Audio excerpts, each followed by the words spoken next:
about the state police should not be treated in isolation because according to him, it is a part of an unfinished business that requires us to establish a sustainable federal security and justice framework. He also went on to talk about the federal government retaining approximately 53% of annual revenue, while states get 26%, breaking it down to about 0.7% per state. Center, where the federal government's share should be capped at no more than 40%, and a base-heavy allocation where significant resources devolve to the subnational level because the primary responsibility of governance resides there.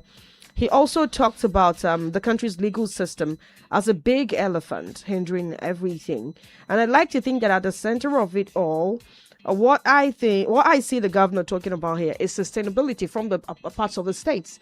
If the states are seemingly getting 0.7% each from the annual earnings of the country generally, how are they supposed to finance this? Well, just like we said earlier on, a lot of things we have discussed yesterday. If you are talking about federalism, are you talking about state police? Are you talking about issues the governor raised, revenue sharing formula, tax collections? Quite a lot we are put on the table yesterday. Deliberations were made by different personalities, but let's continue with this issue of the state police and finish it up and then move straight to issue of revenue sharing formula with the governor of Anambra State, Professor Charles Masaludo, CON or CFR, did say yesterday. And also the issue, he talked about the state should have their Supreme Courts and their appeal courts, that we should also elect who will be the commissioner of police so that the person will be answerable to us. Should we agree, as we have in the UK?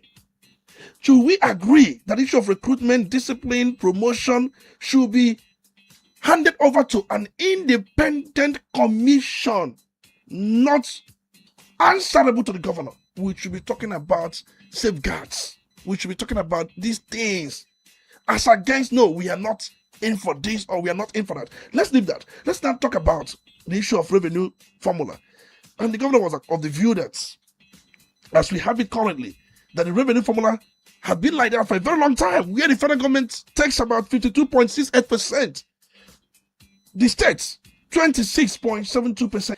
It was in that alteration that railways were put back into concurrent legislative template.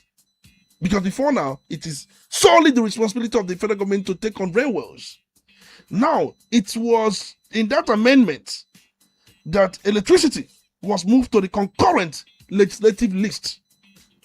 It was the same amendment that brought about issue of correctional service, that's prison, was moved to the concurrent legislative list. And it was during that amendment that president and governors must nominate ministers and commissioners within 60 days of taking the oath of office. It was during that amendment that